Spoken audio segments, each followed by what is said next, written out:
اور انہوں نے بھی منانے کی کوشش کی کہ وہ بھی ان کے ساتھ ہو جائیں، اور جب استعفیٰ دیا جائے گا نواز شریف کی جانب سے، دوبارہ الیکشنز ہوں گے یا یہ خان صاحب جب دوبارہ اقتدار میں آئیں گے تو ضرور انہیں بھی نوازیں گے. وہ ان کی اپنی ایک اس وقت منطق تھی، اپنی ایک سوچ تھی.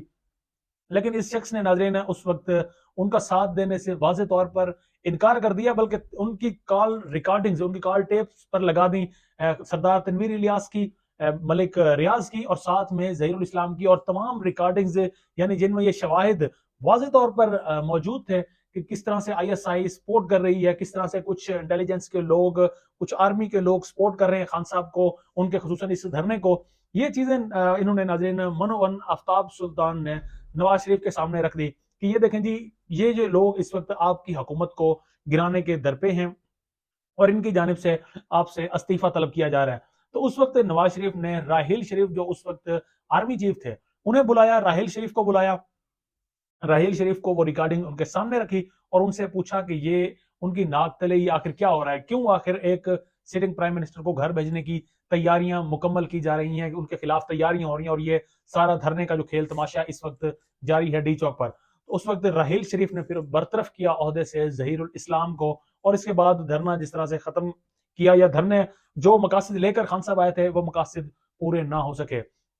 تو ناظرین یہی وجہ تھی کہ خان صاحب اب تک انہیں اپنے خلاف سمجھتے ہیں، کہ چونکہ اس وقت ڈی جی آئی بھی یہی تھے، اور انہی کی رپورٹس کی وجہ سے بعد میں ظہیر الاسلام کو بھی اپنے عہدے سے ہاتھ دھونا پڑا، اور خان صاحب بھی اپنے مقاصد میں کامیاب نہ ہو سکے. تو بہرحال ایسے شخص کو اب پی ڈی ایم کی گورنمنٹ میں چیئرمین نیب کی تعیناتی کے لیے انہیں آفر کی گئی. پہلے تو انہوں نے اس آفر کو ٹھکرایا کہ نہیں، اب وہ مزید ایسا کوئی بھی عہدہ نہیں لینا چاہتے، لیکن اس کے بعد زبردستی انہیں اس عہدے سے نوازا گیا. انہیں کہا گیا کہ اگر آپ نہیں لیں گے تو کسی نہ کسی کو، تو کسی ایسے شخص کو تو اس عہدے کو آخر لینا ہی ہے. تو بوجہ مجبوری آفتاب سلطان نے نیب کا یعنی چیئرمین شپ جو نیب کی ہے وہ انہوں نے قبول کر لی. لیکن اس کے بعد اب ناظرین تقریباً کچھ 6 ماہ بھی ان کو تقریباً نہیں ہوئے تھے چیئرمین شپ کو سنبھالے ہوئے، تو اب انہوں نے استعفیٰ دے دیا ہے، سبمٹ کرا دیا ہے، مستعفی ہو گئے ہیں. اب ذرا ان کے استعفے کی وجوہات کی طرف بڑھتے ہیں کہ آخر کیا وجہ تھی کہ انہیں یعنی ایسے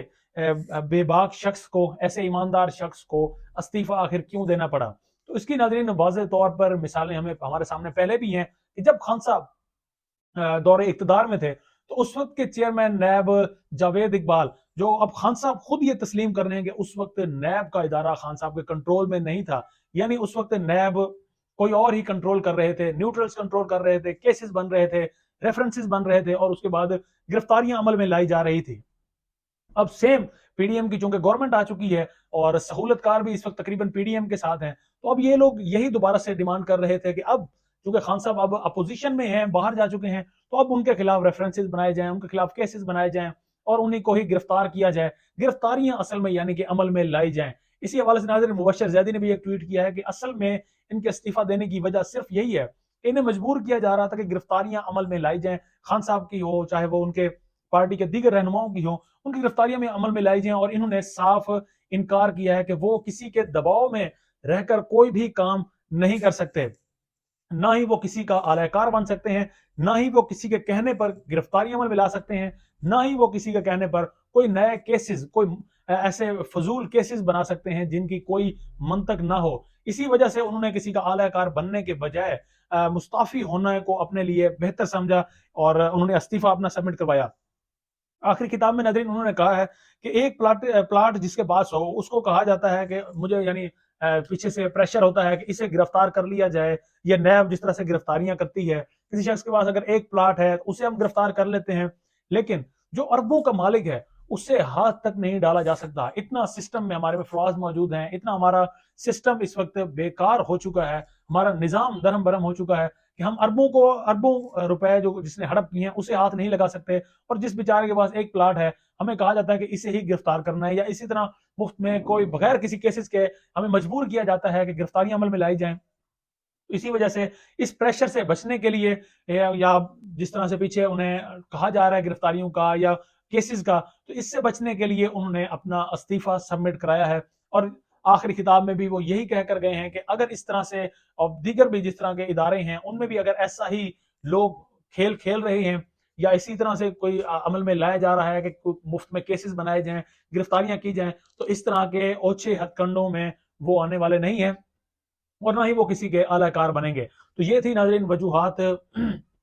چیئرمین نیب کے مستعفی ہونے کی، یعنی آفتاب سلطان کے مستعفی ہونے کی۔ لیکن ناظرین ایسے شخص کو بہرحال میری نظر میں جس شخص پر کوئی اس کا کیریئر سارا داغدار نہ ہو، اس کا کیریئر بالکل کلیئر ہو، ایماندار ہو،